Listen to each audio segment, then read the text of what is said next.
Hi, this is Robert Kirzinger with the Boston Symphony Orchestra, and I'm here with Marc Neikrug in Santa Fe, at home. At home in Santa Fe, and I'm in Boston. Marc, you've recently written a bassoon concerto for 4 different orchestras, including the BSO, and the BSO will be premiering it in mid-November 2013. Can you tell us a little bit about the challenges of writing for a bassoon in a concerto context versus violin, piano, cello, which you've already done before? Well, I suppose it depends on any composer's idea of what a concerto is. In my output, concerto means a piece in which there is certainly a protagonist, and that protagonist is not only the protagonist in the sense that it plays by itself or plays more, but also, in my mind, needs to generate all of the musical material of the piece so that the orchestra really becomes an extension of what the solo instrument starts.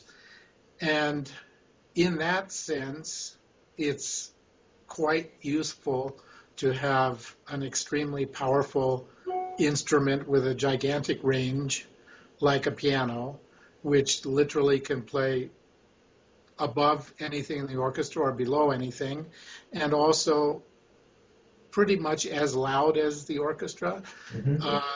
Lacking that, other solo instruments have their own idiosyncrasies.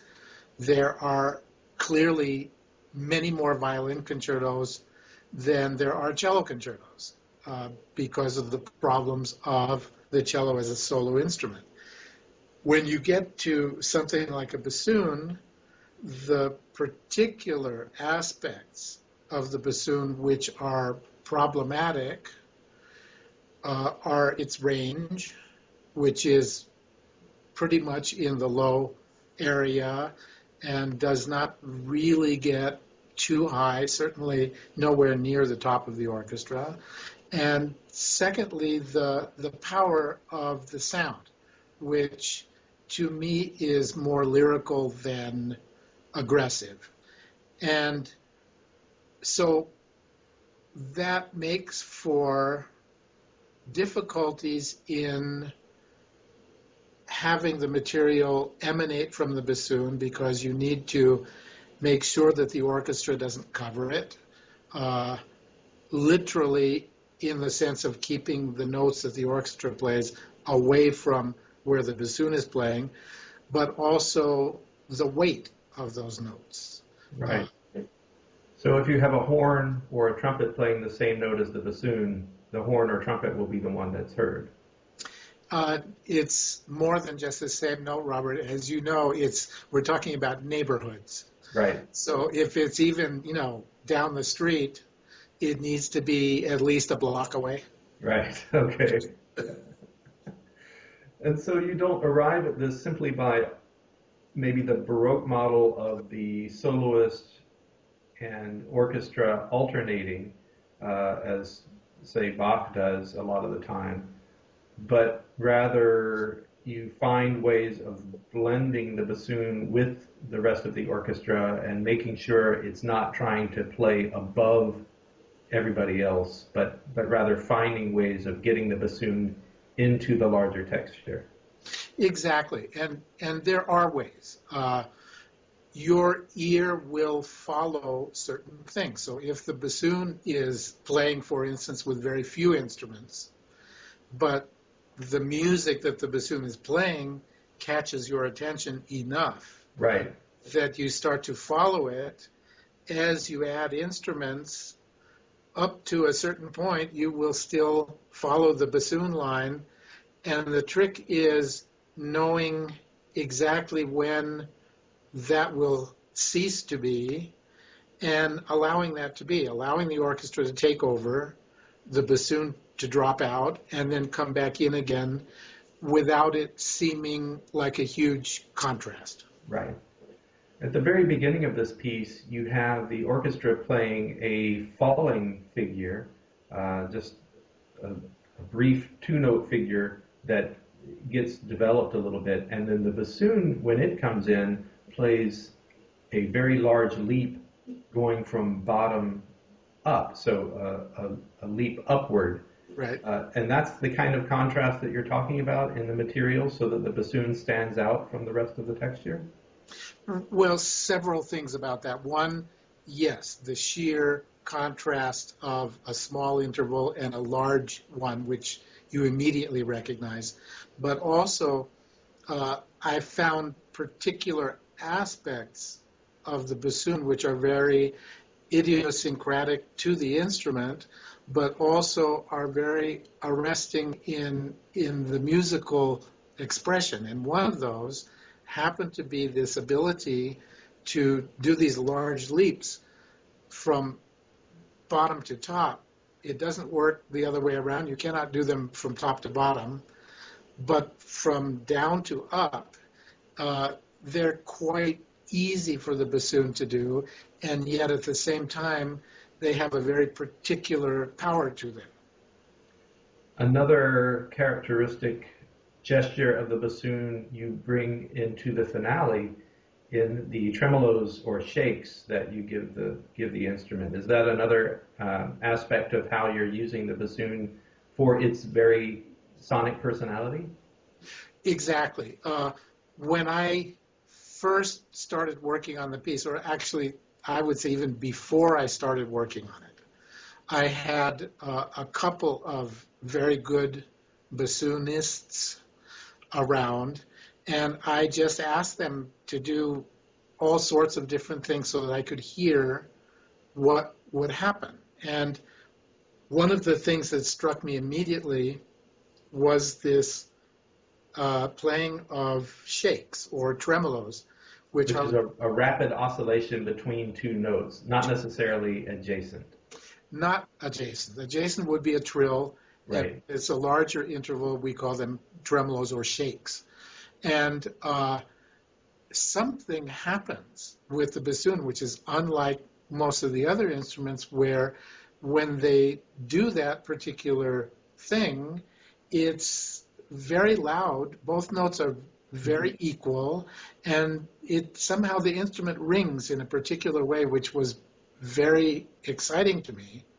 The problem, again, with shakes is the fingerings. So certain of them are literally impossible. Others are very, very difficult. Others are medium, and some are very easy.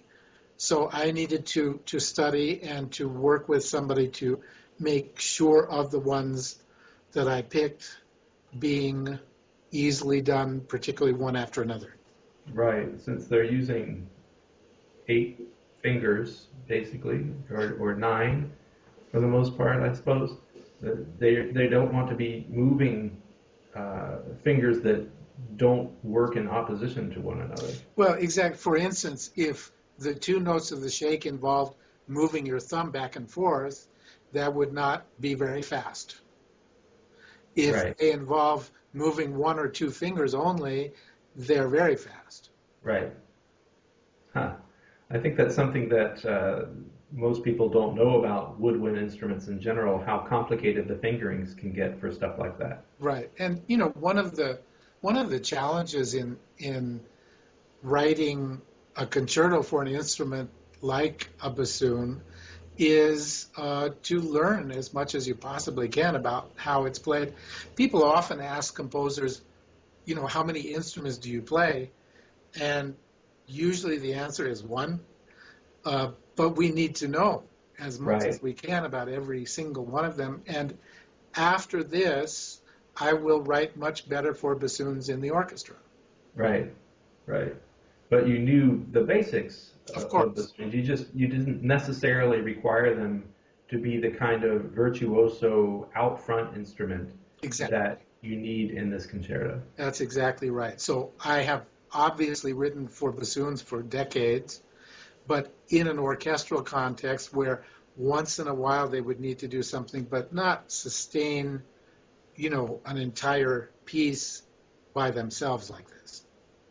So maybe next a sonata. Or maybe next a violin concerto. Oh, right. Now, you've written a couple of violin concertos, Right. and you've written for specific people in the past. What's the difference between writing for a specific soloist that you know personally and writing for several different soloists, some of whom you don't know personally? How do you universalize the voice of the concerto soloist? Well, there's really only one way to do it in my mind, and that is what I've always done, which is even though theoretically I'm writing a concerto for a specific person, I really don't. The specific person I write for is my complete ideal of the perfect person for that instrument who may or may not exist or may Right, have ever existed. right, So, when I'm writing for, in this case, a bassoon, I don't think about any one of the people that are going to play it, but rather I think of Superman bassoon. right, right. This concerto is in three movements, which is a fairly traditional structure. Right. Is that something that you almost automatically go to when you're writing a concerto? Not necessarily. I've written concertos in one movement. I've written concertos in two movements. I haven't written them. Well, I've written one with four movements. Uh, it really depends on what the music dictates and just the flow of the piece itself. In this case, I really wanted a very against the grain first movement for the bassoon. I said earlier that I find the bassoon very lyrical, but I really wanted to try and write a very dramatic first movement. Right, I then wanted to have the space to write a very lyrical slow movement. And what I mean by space is I'm very aware of accumulating tension and momentum in a piece, right, so that if my aim is to write a very slow movement, I will make quite sure that everything before that accumulates a certain amount of momentum and forward moving tension so that you can afford to slow it down for a certain amount of time afterwards. right, right. So it doesn't all seem like it's maybe too relaxed throughout. You build enough tension so that you can release that tension. Exactly. And I think that that's a very perceptible aspect of music in general, how much kinetic energy it produces. For instance, if you think about the fifth Beethoven symphony in the first movement, which we all know from our cultural history, the Right, amount of forward motion and tension and sheer kinetic energy which is involved in that movement is overwhelming. And when you get to the end of that, you can easily afford to listen to a slow movement from a Bruckner symphony and be fine.